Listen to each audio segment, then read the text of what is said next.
My name is Wendy Foster, and I'm 33 years old. 7 weeks before my wedding, my father stood in my kitchen and told me that he and my mom would not be coming, that my whole family would boycott it.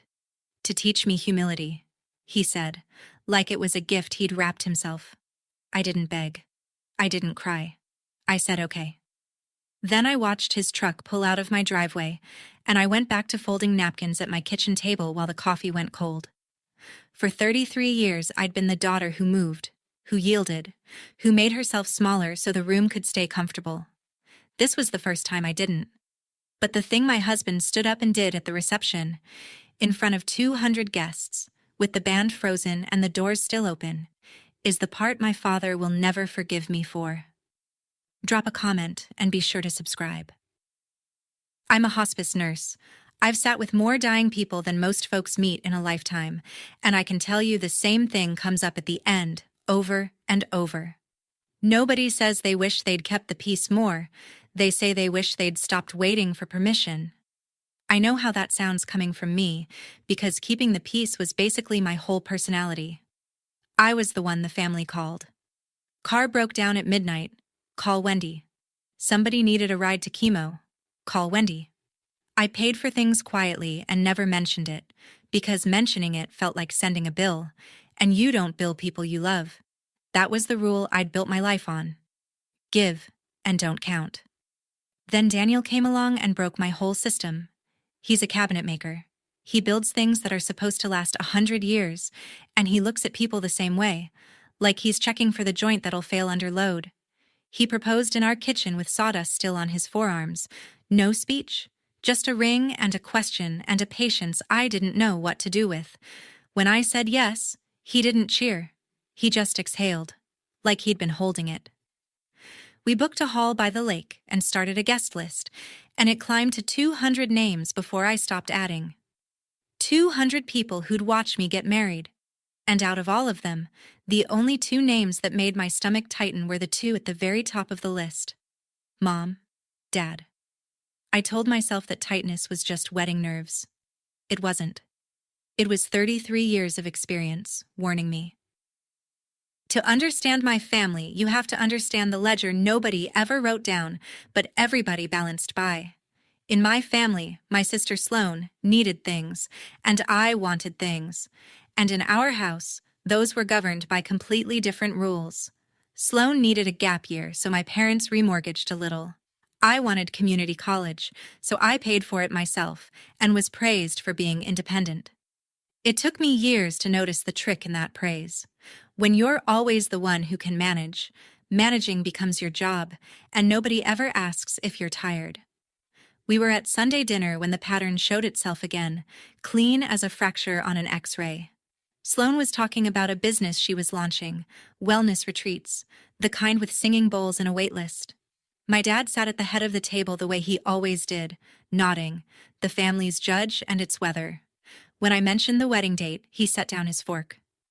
Don't make it a whole production, he said. The best thing a person can carry through life is a little humility. He said it gently. He always said it gently. That was the thing about my father. He could hand you a knife and make you feel grateful for the handle. My mom passed the potatoes and smiled at nobody. Sloane laughed and said weddings were basically expensive parties for insecure people, and everyone chuckled, and I chuckled too, because that was my role. I was the good sport. I drove back to my own house that night, 2 hours in the dark, and I told Daniel it went fine. He looked at me for a long second. Fine, he repeated, like it was a word he didn't trust. Here's the thing I never told anyone, not even Daniel. Not for a long time. I had a picture in my head. October 12th, the lake gone gold with fall, and my dad's arm under my hand as he walked me down the aisle. It was almost embarrassing how much I wanted it.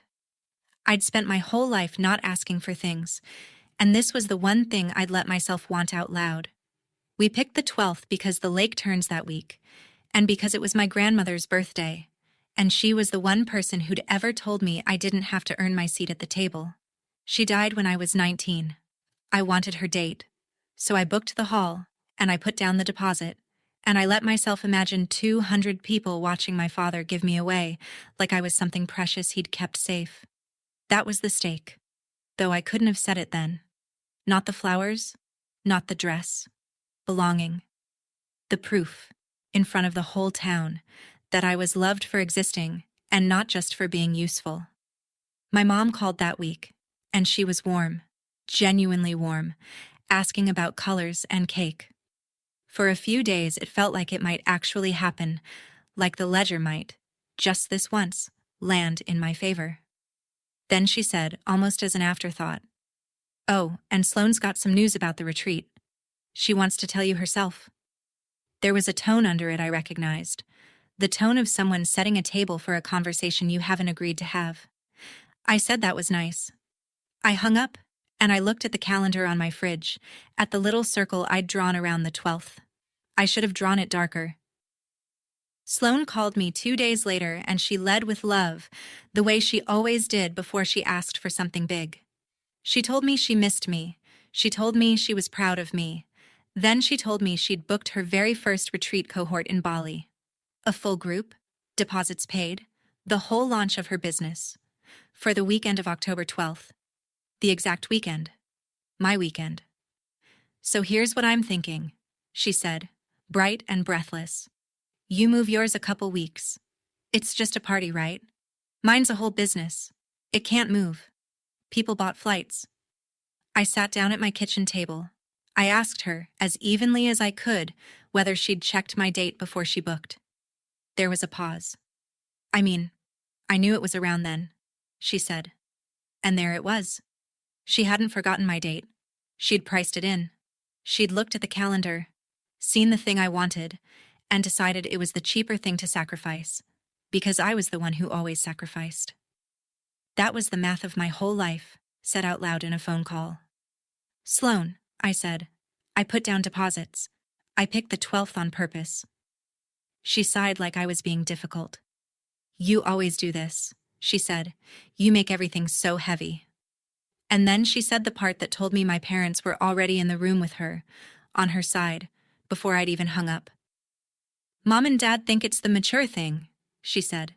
"They're kind of surprised you're pushing back." Kind of surprised. 3 little words. And I understood that the conversation I hadn't agreed to have was already over, and I'd already lost. I want to be clear that I did not slam a door and stomp off. I'm not built that way. And honestly, at that point I still thought this was a problem you could solve if you were reasonable enough. So I got reasonable. I called Sloane back the next morning after I'd slept on it. I offered to help her find another launch weekend. I even looked up the retreat center's calendar and found 3 open dates in November. I offered to fly out to a later cohort myself, on my own dime, to support her. I offered to move the honeymoon, keep the wedding, so nobody had to choose. I laid it all out, calm and warm, the way I'd de-escalate a frightened family in a hospital hallway. Every single option, she waved away. November wouldn't work for her energy. A later cohort wasn't the launch. The wedding was the thing that had to bend, because in her mind it was always going to be the thing that bent. That's when I understood the shape of it. This was never a scheduling conflict. A scheduling conflict has solutions, and I'd just handed her 5.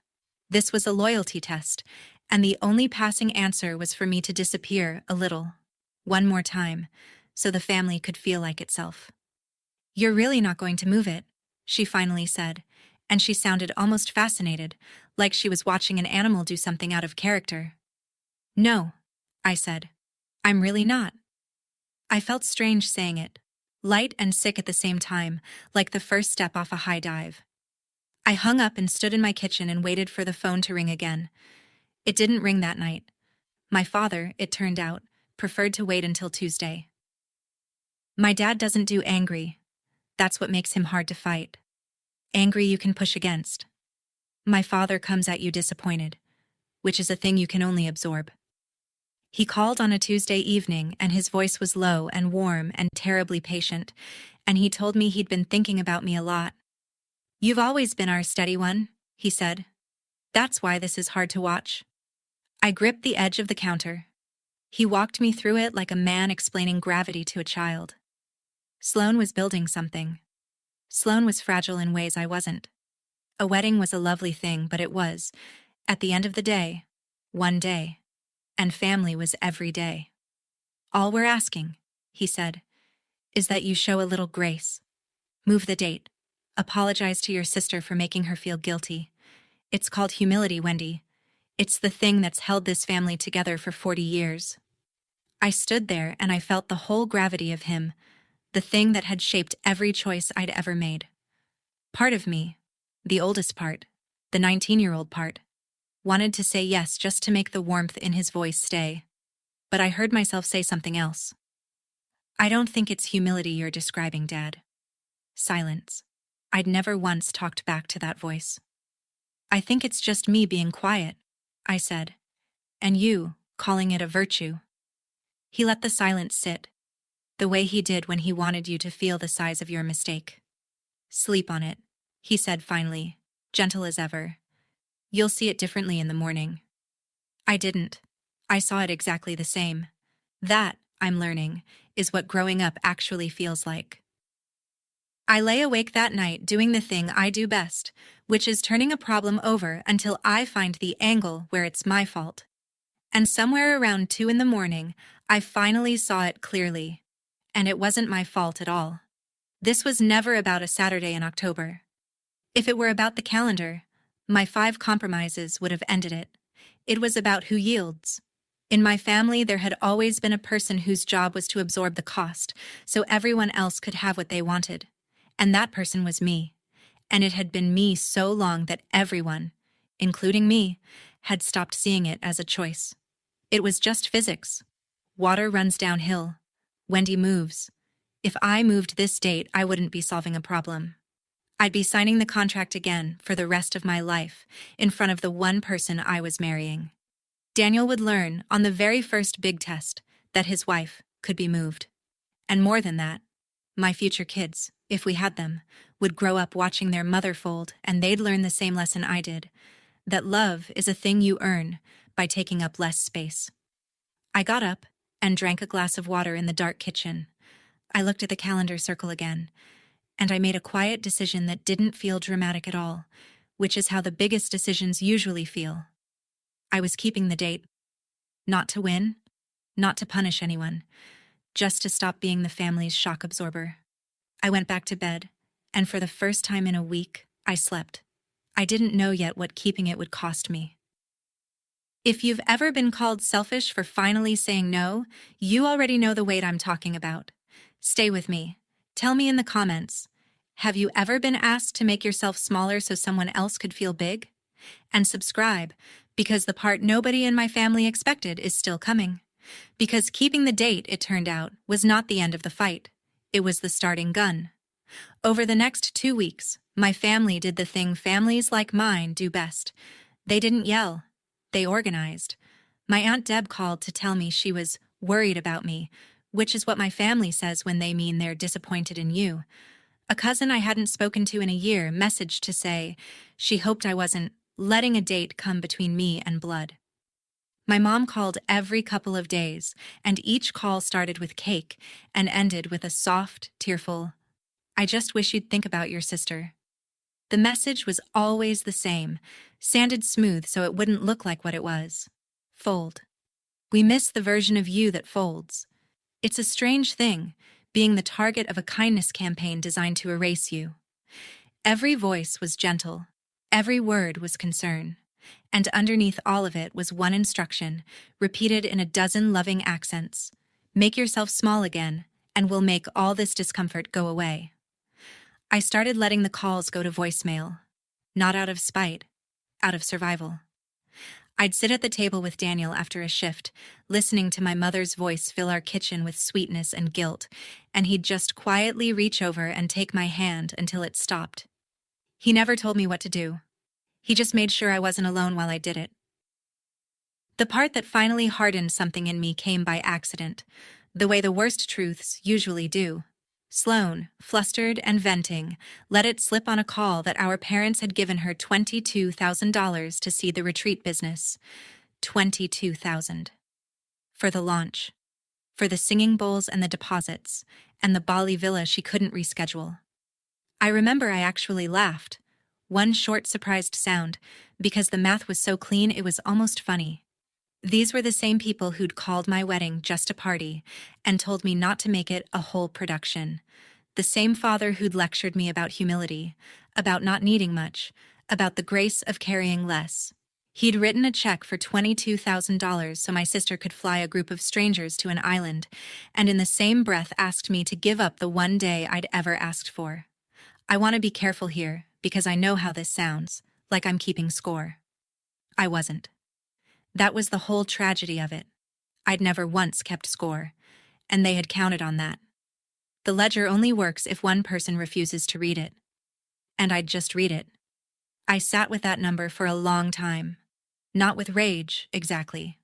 With something quieter and more permanent, like a light coming on in a room you'd lived in your whole life in the dark. Humility wasn't a family value. It was a budget. It was the line item they'd spent my entire life spending, because it cost them nothing and it cost me everything. And I had let them, because I loved them, and I thought that's what love was. $22,000. It bought my sister a business. It bought me an education I hadn't asked for. I told Daniel a story that night I'd never told anyone. When I was 10, I'd been cast as the lead in the school play. The one time in my childhood I got to stand in the center of something. 2 days before opening night, Sloane, who was 6, spiked a fever the doctor couldn't explain. My parents decided the whole family should stay home with her, and they decided I should skip the play, so Sloane wouldn't feel left out when she was better. I remember standing in my costume in the kitchen, already dressed, and my father crouching down to my level with that same warm, patient face. "Your sister needs us," he said. "That's what a family does. The bigger person is the one who understands." I was 10, and I wanted so badly to be the bigger person. So I took off the costume and I hung it up, and I stayed home, and I held my sister's hand, and I never told anyone that something in me had folded shut that night and stayed shut. Sloane's fever broke the next morning. Turned out to be nothing. Nobody ever mentioned the play again. Daniel didn't say anything for a while after I finished. Then he said quietly, "You were 10. Like that settled something. Like a 10-year-old should never have been handed that bill.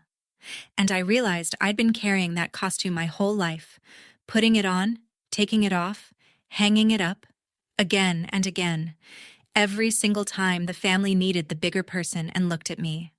33 years of being the bigger person had a very specific cost. It was that I had somehow gotten very, very small, and I was so tired of it. I was tired all the way down to the bone. Daniel is not a man of speeches. He communicates mostly in wood. So when he sat me down at our kitchen table the next evening, and he had that careful look on his face, I braced for him to tell me to just make peace, because that's what everyone else told me, and part of me expected the man I loved to eventually join the chorus. He didn't. He turned his coffee cup a slow half-turn on the table, the way he does when he's choosing a board for grain. "I've been listening to you talk about this for weeks," he said, "and here's what I keep hearing. Every solution you offer, you're the one who pays. Move the honeymoon, fly out later, spend your own money. Every time." I started to explain, because I always explain, and he held up one hand, not unkindly. "I'm not done." He looked at me, and there was something in his face I'd never quite been given before. Not pity. Respect. Holding steady under weight. "You can do whatever you decide," he said. "I'll stand next to any of it. Move the date if that's what your heart needs. But I need you to hear one thing first." He reached over and put his hand flat on the table between us, like he was setting down something heavy. "You don't owe them a smaller life," he said. One quiet sentence, and my throat closed. Nobody had ever said that to me. My whole life had been an argument for the opposite. That I owed everyone the smallest possible version of myself, and that shrinking was the same as loving. And here was this quiet man with sawdust under his nails telling me the debt wasn't real. I didn't answer him. I couldn't. I just sat there while 33 years rearranged themselves, quietly, in the dark of our kitchen. I'd like to tell you my new clarity made everything easier. It didn't. It just made me a clearer target. Sloane, sensing she was losing the scheduling war, changed weapons. She started telling the story. Not to me. to everyone else. At a cousin's baby shower I didn't attend, she apparently spent the afternoon dabbing her eyes and explaining how her big sister was choosing a party over her own flesh and blood, how she was heartbroken but trying to understand. She posted a vague, glowing thing online about learning that some people will always put ego over family, and 40 relatives knew exactly who she meant, and a dozen of them liked it. Within a week, I'd gone from the reasonable sister with 5 compromises to the villain of a story I wasn't even allowed to narrate. That's the loneliest part. And if you've lived it, you know. It's not the accusation. It's watching people who've known you your whole life decide, quietly, that they'd rather have the simple version. The version where I'm the problem is easier to hold at a barbecue than the version where the family has a favorite, and always has. So they took the easy one. My phone got quieter. A few relatives who'd RSVP'd yes went suddenly silent. I understood I was losing my sister. Not to a fight, but to a story she found more useful than me. And the strange thing was, I couldn't even hate her for it. She'd been handed the same lesson I had, just from the other side. She'd learned that wanting loudly enough got you flown to Bali. I'd learned that wanting it all got you called selfish. We were both just children who'd believed our parents about who we were. She just got the better end of the lie. Here's the part that still gets me, even now, because it shows you exactly how much hope I was still carrying. About 9 weeks out, I sat down with our wedding planner, a no-nonsense woman named Trudy, who'd seen every kind of family in every kind of hall, and we went through the head table. Daniel's parents here. Best man there. And then Trudy's pen hovered, because she knew the situation. Everyone at that point knew the situation. And she asked me carefully whether we should just close up the head table and pretend the gap was intentional. I looked at the seating chart for a long moment, and I told her to keep 2 chairs. 2 empty chairs, right at the head table, one for my mother and one for my father, with their names on the little cards, exactly where they'd sit if they came. Trudy looked at me like she wanted to protect me from myself. "Wendy, honey," she said gently, "if they don't show, those chairs are going to be the loudest thing in the room." I said I knew. I said keep them anyway. Because here's the truth I couldn't say out loud to anyone but you, now, after the fact. I wasn't ready to stop hoping. I'd drawn a line about the date. I'd found my spine about the ledger. But some 10-year-old part of me in a costume still believed that if I just left the door open, my father might walk through it. That the seats being there might be the thing that brought him. So I kept them. 2 chairs, 2 name cards, at the center of the most important day of my life, held open for 2 people who'd told me they wouldn't come. Remember those chairs. Everything that happened later happened around them. They were the emptiest and the most crowded thing in that entire room, and I put them there myself. The ultimatum came 7 weeks before the wedding, and it came, of course, from my father. He didn't call this time. He drove the 2 hours up to our lake town and knocked on my door on a Sunday afternoon, and I let him in, and I made him coffee. Because even then, even knowing what was coming, I couldn't stop being his daughter. He sat at my kitchen table, the same table where Daniel had told me I owed no one a smaller life, and he folded his hands and he laid it out. "I've talked to your mother," he said, "and to your sister, and we've come to a decision as a family. I already knew. You always know, with my father, right before he says it. If you keep this date," he said, slow and sad and certain, "none of us will be there. Not me, not your mother, not your sister, not your aunts. We won't attend." He let that land. Then he delivered the line I'll hear for the rest of my life. "Sometimes the only way to teach someone humility," he said, "is to let them feel what it's like to stand alone." He believed it. That's the thing I need you to understand. He wasn't being cruel, not in his own mind. He genuinely thought he was correcting me, the way you'd correct a child who'd wandered toward a road. He thought absence was a lesson he could give me for my own good. My mother, I found out later, had sat in the car the whole time. She never came to the door. She just waited, in the passenger seat, while her husband told her older daughter that the family would boycott her wedding. I looked at my father across my own table, and I understood that the man asking me to be humble had never once in his life had to be. He'd always been the one everyone else got small around. I didn't beg. I want you to know that. Because the old me would have. The old me would have followed him out to the car, would have knelt down at the passenger window where my mother sat, would have promised anything to make the warmth come back. I didn't do that. I walked my father to the door and I said, I understand your decision, and I'm keeping mine. My voice didn't shake. That surprised me more than anything, and I didn't cry. Not while he was there. Not while I watched his truck pull out of my driveway and turn back toward the highway with my mother, a small, still shape in the front seat. I stood at my own window and I watched them go, and I felt something I didn't have a word for yet. It wasn't triumph. God, it wasn't triumph. It was more like the feeling after you set a broken bone. A clean, bright, sickening pain that you know is the beginning of healing, but hurts exactly as much as the break. When Daniel got home from the shop, I finally let go, and he held me at the kitchen table while I came apart. And he didn't tell me I'd done the right thing, and he didn't tell me it would be okay. He just held on. Later, when I could breathe again, I told him the worst part.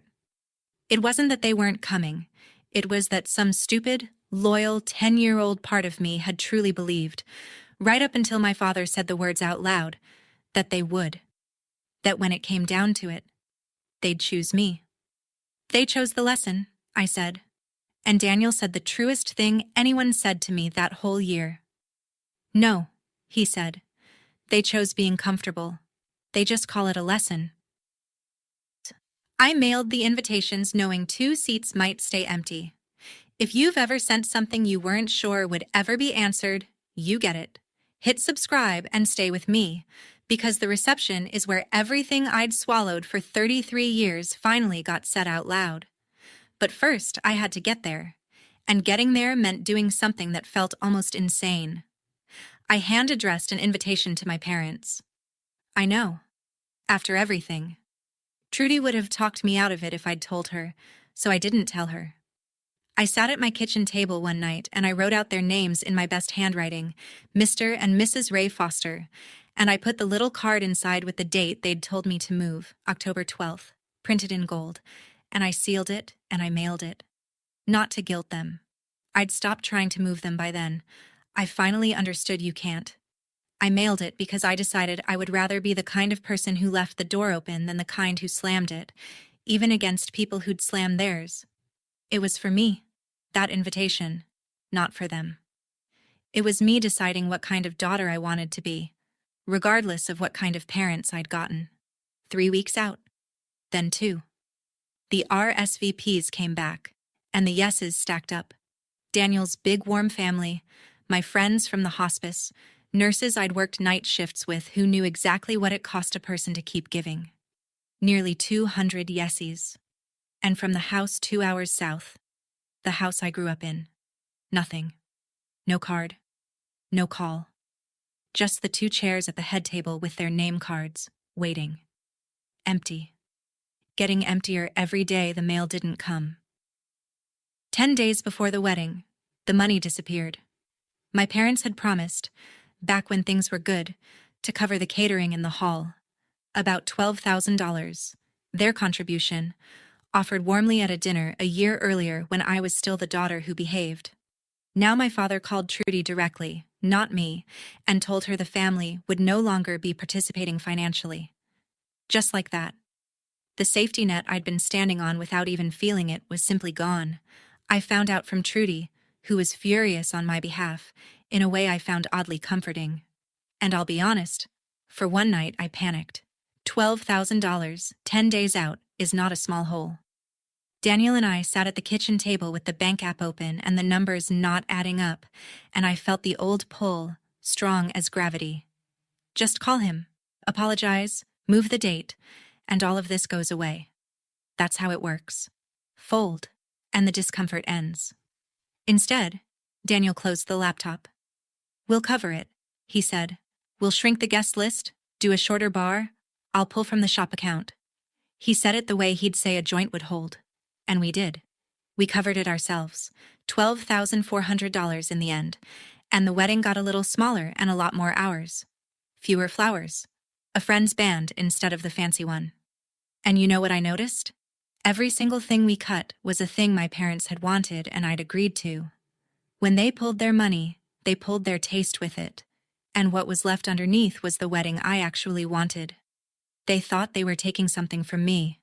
They handed me the thing back. My mother called 4 days before the wedding. I almost didn't answer. When I did, her voice was small and wet, and for a few minutes, I got the mother I'd always wanted. "I don't think your father is right about this," she whispered, and my heart leapt so fast it hurt. She said she missed me. She said she'd been sick about it for weeks. She said she thought about me every day, about the little girl in the costume, and I realized she remembered the play too. She'd carried it too, and something in me cracked open with hope. "So come, Mom," I said. "Just come. You don't need his permission."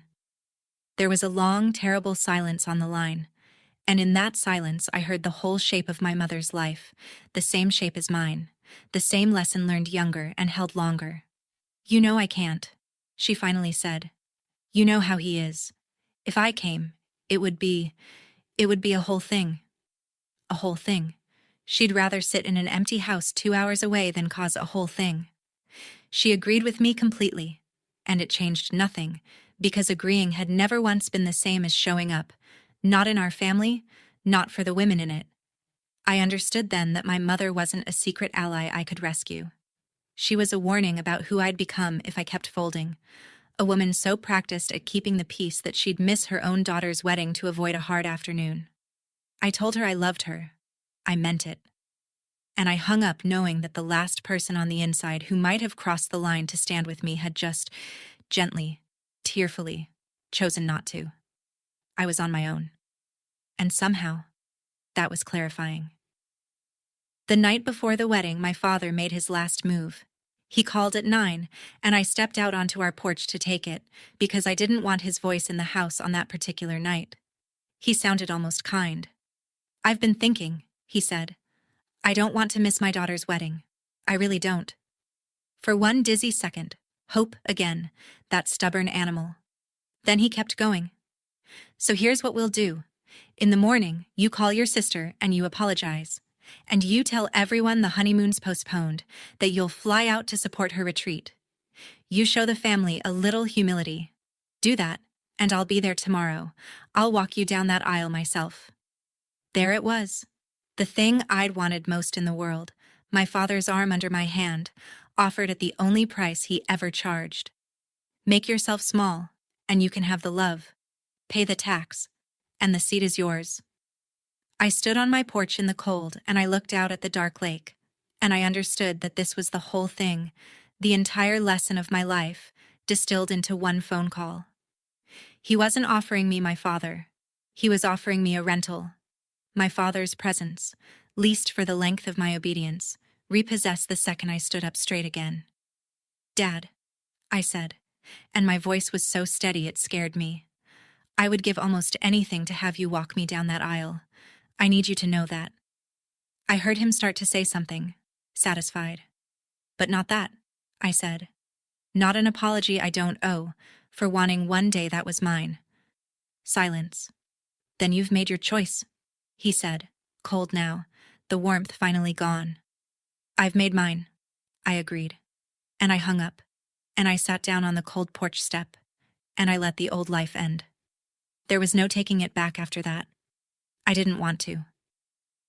The morning of October 12th came up gold over the lake, exactly the way I'd pictured it my whole life, which felt almost like a cruelty, and then, slowly, like a gift. I got dressed in a little room off the hall with Daniel's mother and 2 nurse friends, and there was a lot of laughing. And underneath the laughing there was the empty place where my mother should have been fussing with my veil, and everyone was kind enough not to mention it. When it came time to line up, there was the question nobody wanted to ask. "Who walks you?" The wedding coordinator hovered, and I felt the old grief rise up, the picture of my father's arm dissolving, and for a second I nearly lost it. Then Ruth stepped up. Ruth is a hospice nurse who trained me when I first started, a decade ago, 70 now, tough as a boot, A woman who has walked more people to the end of their lives than anyone I know. She took my arm without being asked. "I've walked a lot of people through the hardest doors of their lives," she said, dry as anything. "Never done a happy one. Let's go." And I laughed, and the grief loosened its grip, just enough. Because here's what I realized, standing in that doorway on Ruth's arm. I'd spent months mourning the people who wouldn't come, and I'd almost missed the ones who would. The room past those doors was full of people who'd chosen me. Not because I was useful, not because I'd folded, but just because I was theirs. My father wanted me to feel what it was like to stand alone. Standing in that doorway, I have never felt less alone in my life. I nodded at Ruth. The doors opened, and I walked toward Daniel on the arm of a woman who'd earned the right to hold it. I won't try to describe the whole ceremony, because the truth is I remember it in pieces, the way you remember the best moments and the hardest ones and lose the middle. I remember Daniel's face when I came through the doors, that same exhale he'd given when I said yes, like something in him could finally rest. I remember Ruth patting my hand before she let go. I remember the lake through the tall windows, gone entirely gold, my grandmother's birthday, the one person who'd told me I didn't have to earn my seat, and I let myself believe she was somewhere in that gold light, glad. And I remember the 2 empty chairs. From where I stood saying my vows, I could see them at the head table through the doorway to the reception room, 2 chairs with 2 name cards, waiting. I told Trudy to keep them, and she'd kept them, and she'd been right. They were the loudest thing in the room, and I found I didn't regret it. Because those chairs weren't a wound I was showing off. They were the truth, sitting there in plain sight. My parents' absence was real, and I wasn't going to hide it under a rearranged table to make the day look tidier. I'd spent my whole life hiding the family's ugly math to keep everyone comfortable. Not today. Today the empty chairs got to be empty, and everyone got to see it. And I got to stand up in front of 200 people and marry a man who'd told me I owed no one a smaller life. When the officiant said I could kiss him, I did. And 200 people stood up and roared, and not one of them was my father. And I was, against every prediction of my childhood, completely and unmistakably happy. The reception was the kind of warm chaos that makes a hall feel like a living thing.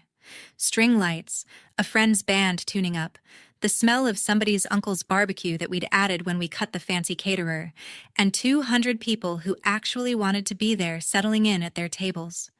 Daniel and I took our seats at the head table, and there, right beside us, sat the 2 empty chairs. Up close they were louder than ever. Mr. Ray Foster, Mrs. Carol Foster. Little cream cards in careful calligraphy, in front of 2 chairs nobody would fill. People noticed. Of course they noticed. I watched guests glance at the cards and then glance away. Watched Daniel's mother reach over at one point and just rest her hand on the back of my chair. And I felt for the first time all day the pull to explain it, to smooth it over, to stand up and make a little joke that would let everyone off the hook. That was the old reflex, the shock absorber reflex, still firing. Make the discomfort disappear. Manage the room. I didn't. I let the chairs sit there and mean what they meant. Daniel leaned over and asked if I wanted him to have them cleared. No, I said. Leave them. Because I'd stopped hiding the math, and I wasn't going to start again on the one night it mattered most. The band started to play. The barbecue came out. My people laughed and ate and toasted, and the 2 empty chairs sat at the center of it all like a question the whole room could feel, but nobody would say. And I had no idea, none, that within the hour, the 2 people those chairs belonged to would walk through the doors at the back of the hall. But they did. And that's where this story really turns. It started as a change in the sound. You know how a room has a texture, a hum, and then something snags it.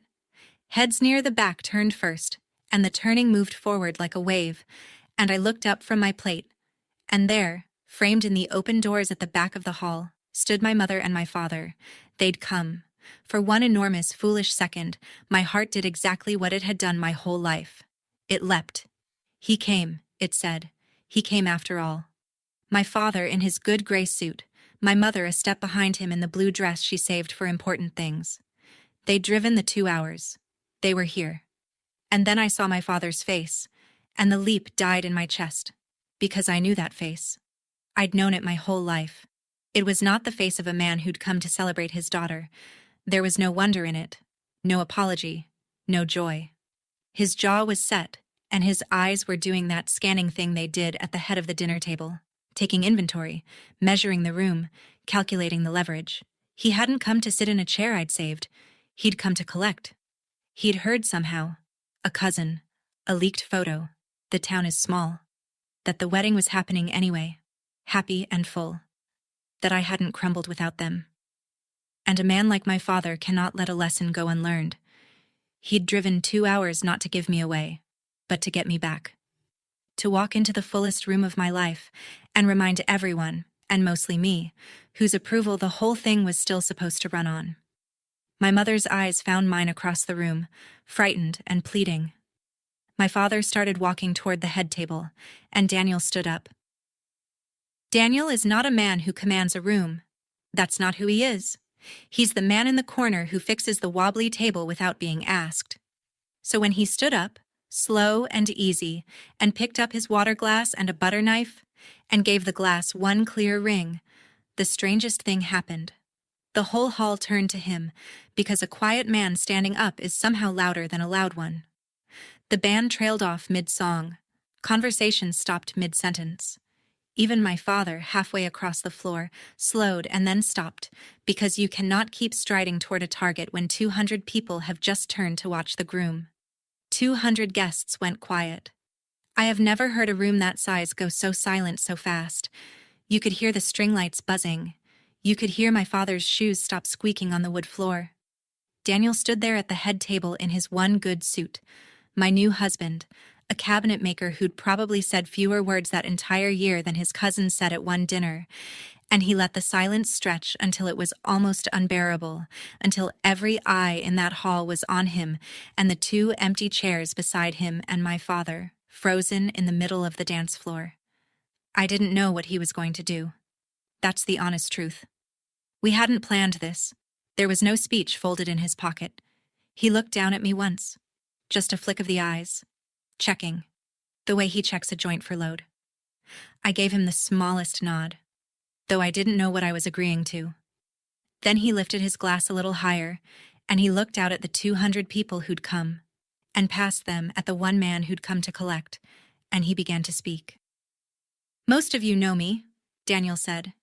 "You know I don't talk much. So I'll only say this once."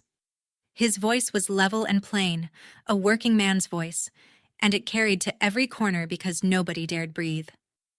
"I want to thank all of you for being here, 200 people on a Saturday for Wendy. I want you to look around and see that because she can't quite believe it yet." A few soft laughs. He let them fade. "I need to tell you something about the woman I married," he went on. "Wendy was raised to believe that love had a price, that to be worth it she had to make herself small, ask for nothing, take up no room, be the one who yields every time so everyone else could be comfortable." I felt my face go hot. He wasn't accusing anyone. He wasn't saying a single name. He was just telling the truth plainly, the way he tells you a board is cracked. "She's spent 33 years paying a debt she never actually owed," he said. "And I've watched her try to pay it again these last few months, right up to the edge of her own wedding." He set his glass down. He put his hand flat on the table, next to the 2 name cards, the way he'd put it on our kitchen table months before. "So tonight, in front of everyone who loves her, I want to do something," he said. "I want everyone here to witness me settle her account. Paid in full. Tonight." His eyes were bright, but his voice didn't shake. "My wife does not owe this family a smaller life, not one more inch of herself, not ever again." The room was so silent it rang. And then Daniel did the thing I'll love him for until I die. He didn't turn to my father. He didn't point. He simply rested 2 fingers on the backs of the 2 empty chairs, my parents' chairs, and he said gently to the whole quiet room, "We kept these for you. They're still here. They always were. All you ever had to do was sit down." For a moment nobody moved. 200 people looked from Daniel to the empty chairs to the gray-suited man standing alone in the middle of the dance floor. And my father did the thing my father always does when he loses control of a room. He took control of it. He didn't sit down. He turned, slowly, to face the guests, and he put on the warm, sad, reasonable face I'd known my whole life, the face that had ended 1,000 arguments before they started. "That's a lovely speech, son," he said, and his voice filled the hall, practiced, unhurried, the voice of a man who'd sat at the head of every table he'd ever been at. "But this is a family matter, and families work things out." He turned that face to me. "Wendy, sweetheart, we drove a long way. Your mother's been crying for weeks." Beside him, my mother's chin trembled, and she looked at me with a plea that broke my heart. "We're standing here," my father said, opening his hands to the room, generous, magnanimous, the good man making peace in front of witnesses. "We came. All you have to do is stand up and tell your sister you're sorry for how all this went, and show a little grace, and we'll sit right down in those chairs, and we'll put this whole thing behind us, as a family." It was masterful, honestly. I have to give it to him. In 3 sentences, he'd turned his own boycott into my apology, made his showing up into my debt, and offered the entire room a tidy, happy ending that cost him nothing, and cost me only what it had always cost me, myself. 200 people watched me. My father smiled, certain, holding out the old contract one last time in front of everyone, where surely, I was too well raised to refuse it. My whole family's math came down to this single moment, and I stood up. And I felt every one of my 33 years come with me. My hands were steady. That still amazes me. I walked out from behind the head table, past Daniel, who didn't try to stop me, because he'd said his piece, and this next part was mine, and he knew it. I walked across the quiet floor until I was standing in front of my father, close enough to see the certainty in his eyes, the total confidence that his good daughter was about to do what his good daughter always did. "Dad," I said, and I said it gently, because I wasn't angry. I want you to know that. I'd gone all the way past angry into something clear and calm. "Thank you for driving up. I mean that. And thank you for everything you did give me. You worked hard my whole life. I know that." His face relaxed, just slightly, sure this was the beginning of my surrender. "But I'm not going to apologize," I said. The relaxation stopped. I didn't do anything wrong. I picked a date. I picked Grandma's birthday, for a wedding I paid for myself, to marry a good man. That isn't pride, Dad. I let the whole room hear the next part, because the whole room had heard everything else. I'm not proud. I'm just done being small. I watched it hit him.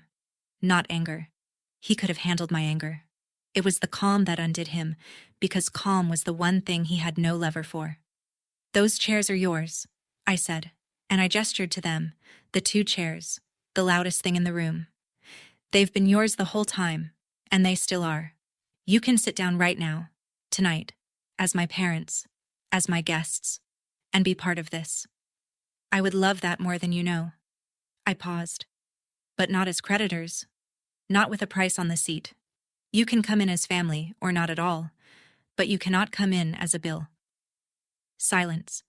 My father stared at me like he was looking at a stranger who happened to have his daughter's face. And in a way, he was.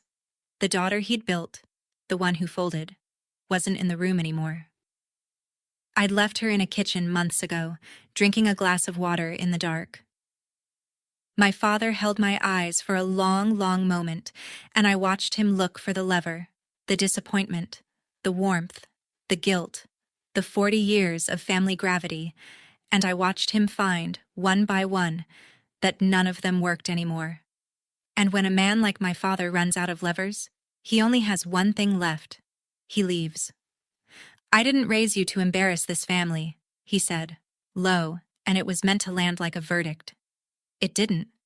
It just sounded like a man losing an argument he'd never once lost before. He turned, and he walked back toward the doors, straight-backed, certain he was teaching me the final lesson by taking himself away. And here is the part I did not expect, the part that still makes my throat tight. My mother did not follow him. She stood there in her blue dress, frozen between her husband's back and her daughter's face, and for one unbearable second the whole shape of both our lives hung in the balance.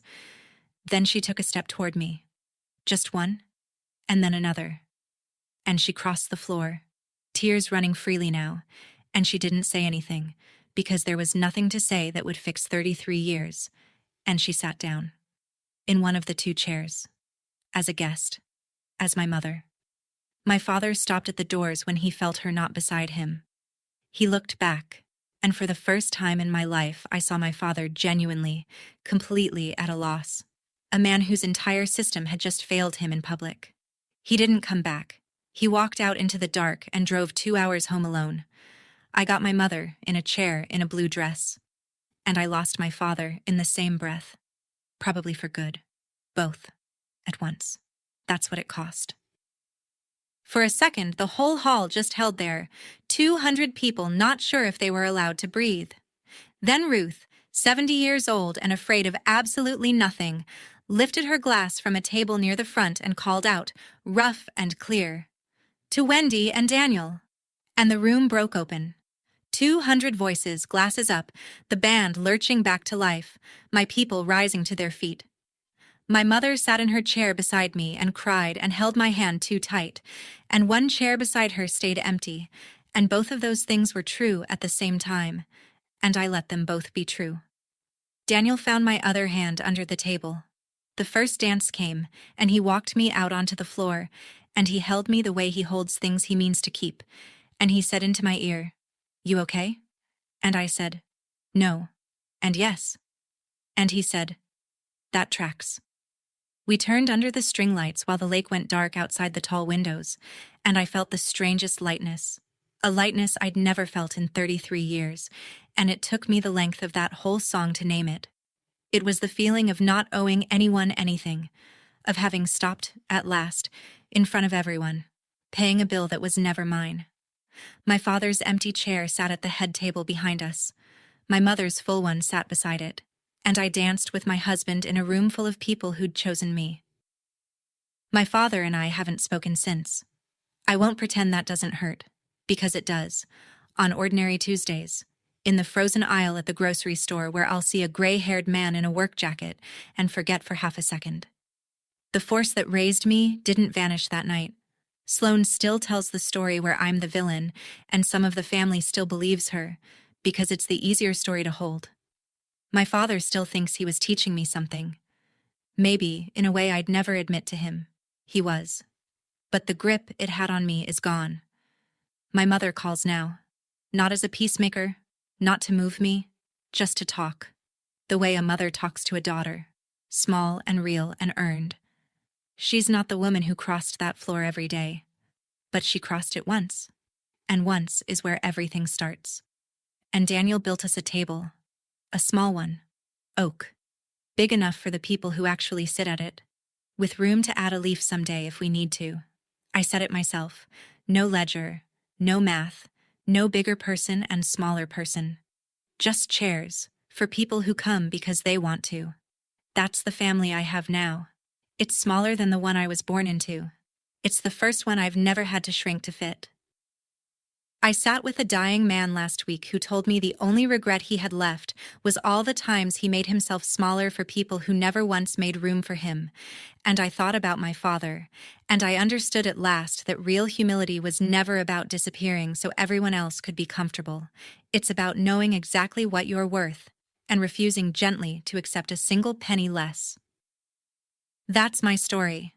One date on a calendar, 2 empty chairs, and a word I finally handed back. If someone taught you that love had to be earned by disappearing, take this as your sign to stop paying. Do it today. Share this with the person who needs to hear it. Thank you for being here. Drop a comment, hit subscribe, and I'll see you in the next one.